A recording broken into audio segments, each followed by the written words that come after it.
Mysterious beginnings. Hasan Sabbah and the rise of the assassins. Hasan Sabbah was born around 1034 in Qom, a significant city in the Persian Empire.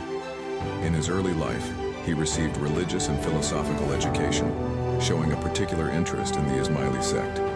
Known for his deep knowledge in religious and political matters and sharp intellect from a young age, Sabbah's adoption of Ismaili doctrine and his desire to spread this faith shaped his actions in later life. The rise of the assassins. Hasan Sabbah joined the Nizari branch of the Ismaili sect and dedicated himself to spreading its teachings. In 1090, he seized the strategically located Alamut Castle, which became the center of the assassins. Under Sabbah's leadership, Alamut served both as a training center and a command base for assassination operations. The assassins, under Sabbah's guidance, began using assassination as a tool to achieve religious and political objectives. Sabbah's establishment of the assassins reflected the complex political and religious landscape of the Middle East at the time. The emergence of the Ismaili sect as a force amidst the conflicts between Sunni and Shia Islam. The assassins, aligning with their religious beliefs and political goals, carried out assassinations against significant political and religious leaders, carving a unique place in history. Shadow Warriors, the secret world of the assassins. The assassins rigorously trained their members, especially those recruited at a young age. This training encompassed religious teachings, martial arts, espionage techniques, and psychological manipulation. Members were prepared to use any means necessary to achieve their objectives. The assassins developed various assassination techniques to reach their targets silently and effectively. Secrecy and the element of surprise were fundamental to their assassination strategies. Targets were often killed in public, reinforcing the assassins' reputation for fear and respect. The assassins used assassination as a tool to achieve their political and religious goals. The organization typically targeted powerful political and religious leaders in the region to advance their religious and political objectives. These assassinations reflected the assassins' political maneuvers and religious beliefs. The assassins' methods of assassination earned them a reputation for fear and respect in the Middle East. The assassinations were not just physical actions, but also part of psychological warfare. The mysterious nature and ruthless methods of the assassins made them one of history's most feared assassins. The architect of minds, Hasan Sabbah's art of leadership. Hasan Sabbah possessed extraordinary charisma and persuasive ability. These traits were fundamental to his effective leadership over the assassins. His leadership created unshakable loyalty and devotion among the organization's members.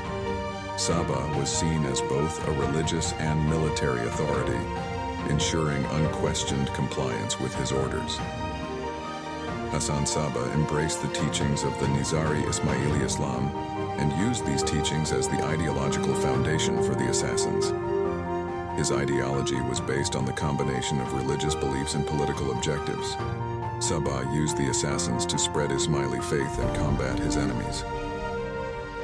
Hasan Sabbah's leadership played a key role in achieving the assassins' political and religious goals.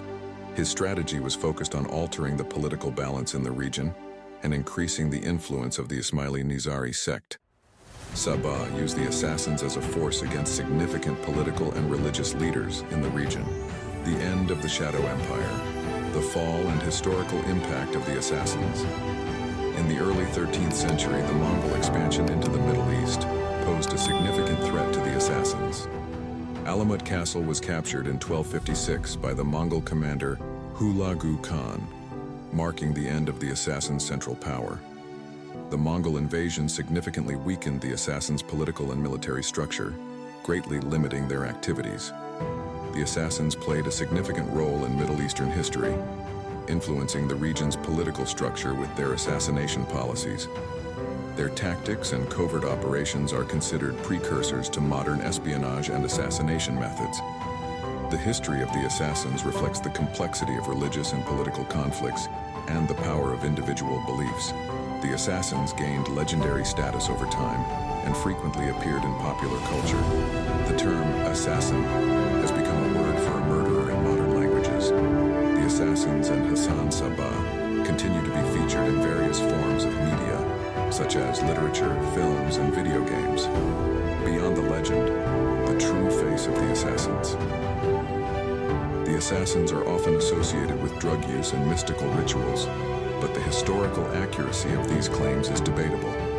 Legends portray the assassins' training and operations in an exaggerated and fantastical manner. The stories about Hasan Sabbah and Alamut Castle have taken on a mythological quality over time. Historical sources show that the assassins were indeed a disciplined and effective assassination organization, though perhaps not as fantastical as some popular narratives suggest. The assassins' training and operation methods offer a more realistic perspective when compared to other military and espionage tactics of the time. Hasan Sabbah's leadership and the strategic use of Alamut Castle are supported by historical documents. The history of the assassins lies somewhere between legend and reality, complicating their historical analysis. Depictions in popular culture often include more legendary and dramatic elements than historical facts. The true history of the assassins surpasses their legendary status, revealing their actual role and impact in Middle Eastern history.